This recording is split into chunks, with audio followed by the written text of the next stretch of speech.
रेवड़ी संस्कृति। रेवड़ी संस्कृति भारतीय राजनीतिक धारा में यह एक महत्वपूर्ण रूप से उभरता जा रहा संस्कृति है। यह एक ऐसी संस्कृति है जो राजनीतिक वादे किए जाते हैं चुनाव के समय, और इस वायदे के हिसाब से यह अपनी 5 वर्ष में इस संस्कृति का पूरा अनुसरण करना है। सरकार का कार्य यह है।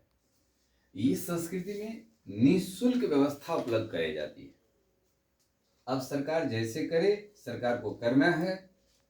जनता से वादा करती है कि हम आपकी सुविधा में यह कार्य प्रदान कर देंगे, आप हमें वोट दे दीजिए। वोट देने वाले लोग हमारे मतदाता जो हमारे किस प्रकार के हैं, पहले इस पर गौर करनी होगी कि भारत का जो विकास है वो विकास समानांतर नहीं हुई। ग्रामीण क्षेत्रों की विकास अभी भी अधूरी है। शहरी क्षेत्र में भी 2 प्रकार के लोग हैं, जिसमें से एक संपन्न व्यक्ति है जिसके पास धन है, और एक व्यक्ति ऐसे हैं जो कि गरीब है। 80 करोड़ लोगों को आज मुफ्त राशन दे रहा है। यदि उसका एक रेशियो निकाल कर देखा जाए तो उसकी लगभग परिवार की मासिक आमदनी 5,000 रुपये आता है। 5,000 रुपये से गुजारा संभव नहीं है। यह जिस संस्कृति का सम्मान करेगा वही संस्कृति उसे सत्ता की ओर काबिज कर देता है। भारत के सभी राजनीतिक दल इस रेवड़ी संस्कृति का हिस्सा बन गया है। एक से एक लुभावना देता है। एक राजनीतिक दल यदि अपने चुनावी एजेंडा को घोषणा किया तो दूसरा दल उससे बेहतरीन लाने का कार्य करता है ताकि जनता हमारी एजेंडा को स्वीकार कर ले। अब इस कुछ बात को देख लीजिए। दिल्ली जो भी सत्ता आम आदमी पार्टी हटी है, यह एक नया मोड़ दिया है। रेवड़ी संस्कृति से थोड़ी हटती हुई दिखाई पड़ी है, लेकिन भाजपा भी रेवड़ी संस्कृति को अपना लिया तो इसमें तुलनात्मक अध्ययन हुआ कि किसकी बेहतर संस्कृति है, अर्थात हमें सुविधा दे रहा है। दिल्ली की सरकार अरविंद केजरीवाल यह सीधे कह रहा था कि हमें हराने वाला कोई भारत में पैदा ही नहीं लिया है। शायद ये तो लोकतंत्र में कभी चुनौती नहीं दिया जा सकता है। भारत के प्रधानमंत्री इंदिरा गांधी भी रायबरेली से चुनाव हार चुकी थी। यह किसके बल पर ये वादा कर रहे थे? ये लोगों को समझा रहे थे बड़े बड़े की राजनीति हम खत्म कर दिए, हम किसी से नहीं हार सकते हैं। प्रधानमंत्री को भी खुली चुनौती दिया गया था, तो लोकतंत्र में चुनौती देना उचित नहीं है। उनका एक बल इस बात का था कि जिस रेवड़ी संस्कृति को हम पकड़े हैं, दिल्ली की जनता हमें वोट दे देगी। दिल्ली की जनता दरअसल भारत के विभिन्न क्षेत्रों से आए रहते हैं, कुछ अपनी जीविका कमाने के लिए जा रहे हैं, उनको बचत चाहिए। पानी बिजली मुफ्त हो गया, स्वास्थ्य संबंधी में थोड़ी सी स्वास्थ्य व्यवस्थाएं हो गई, उनकी पैसे बचत होंगे, घर अपना पैसा भेज पाएंगे, हाँ आप लोग को वोट दे देते हैं। इस प्रकार से आम आदमी की पार्टी 1 दशक यानी 2 बार सत्तारूढ़ हो जाती है।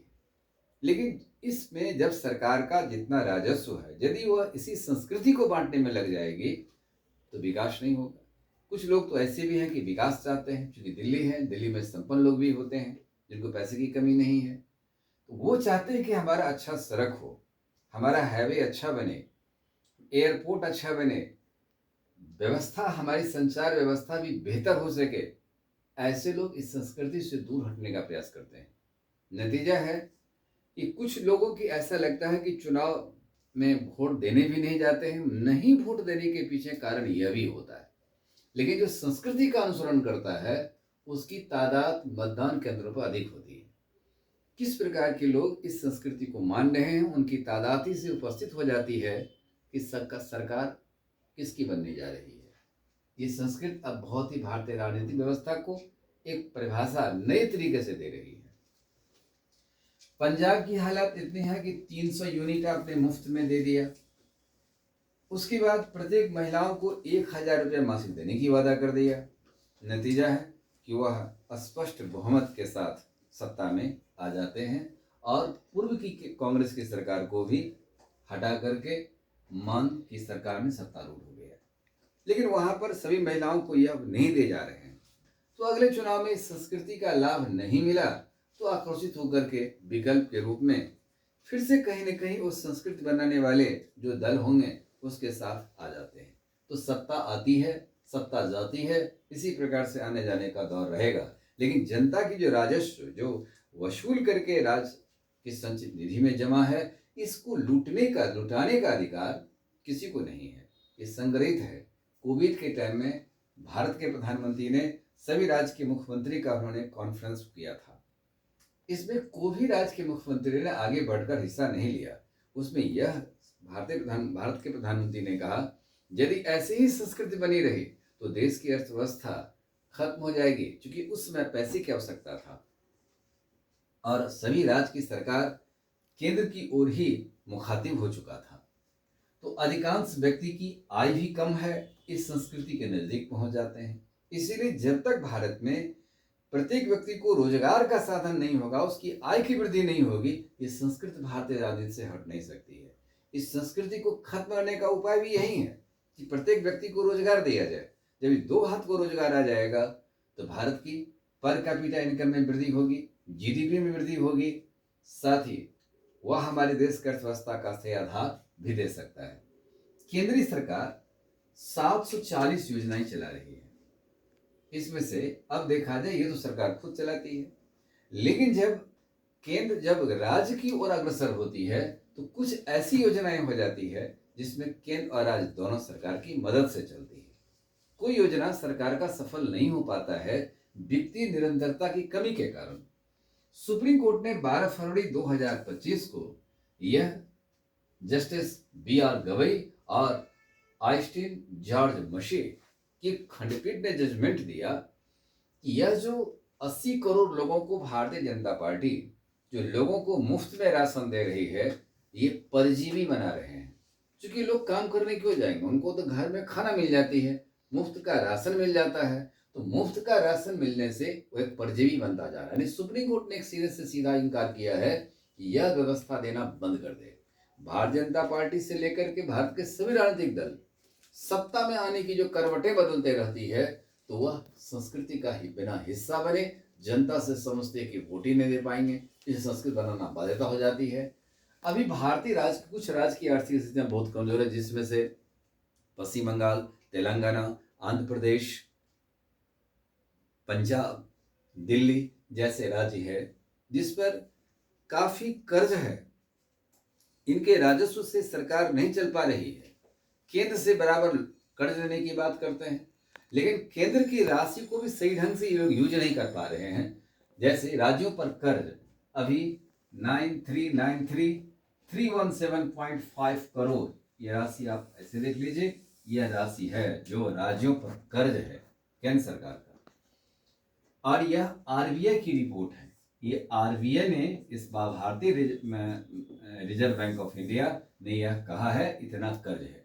राजस्व व्यय में राज्यों की हिस्सेदारी 84.3% है। वहीं केंद्र की राजस्व व्यय में वृद्धि हिस्सेदारी 79.4%, पूंजीगत व्यय 15.7%, जबकि वहीं राज्य का जो पूंजीगत व्यय है वह 20.6% है।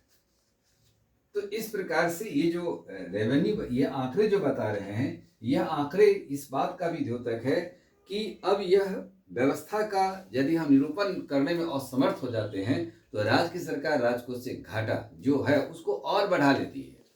ये भारत के 5 राज्य इसके सीधे सीधे उदाहरण में आ जाते हैं जो चुनावी वादा को पूरा करने के राजस्व घाटा बढ़ रहा है।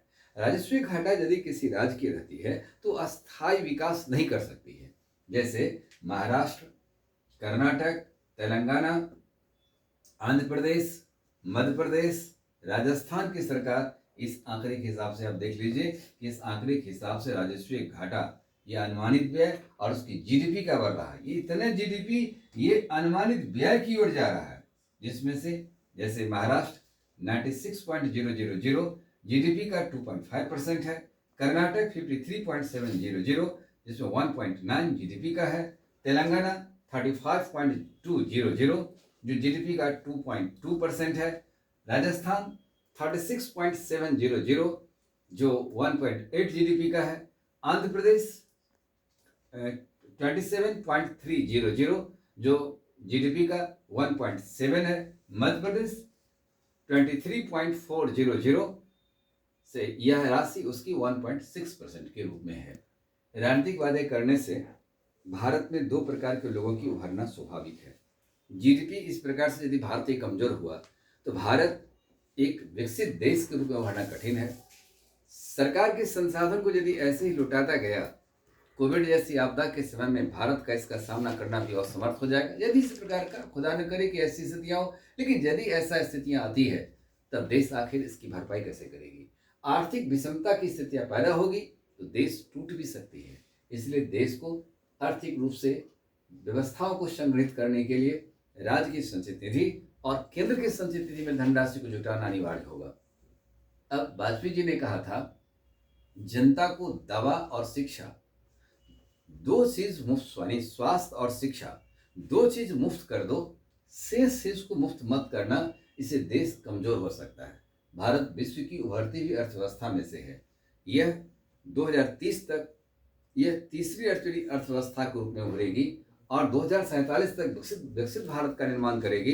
तो सबसे पहले समय की मांग है इस रेवड़ी संस्कृति को बंद किया जाए और सुप्रीम कोर्ट ने जिस तरीका से अब आगे बढ़ने का प्रयास कर रही है, इस पर यदि वो चिंता ढंग से व्यक्त करता है, यह संस्कृति पर प्रतिबंध लगाना भी समय की मांग है, ताकि भारत में बेहतरीन सड़क का निर्माण हो, बेहतरीन एयरपोर्ट का निर्माण हो, रेल का निर्माण हो, ताकि भारत आधुनिकता के साथ प्रवेश कर सके और एक सक्षम भारत का निर्माण किया जाए। प्रधानमंत्री की चिंता भी लाजमी है और रेवड़ी संस्कृति को समाप्त करने के लिए सबसे पहले जनता को आगे आना होगा और मुफ्त की खाना को भी बंद करना होगा।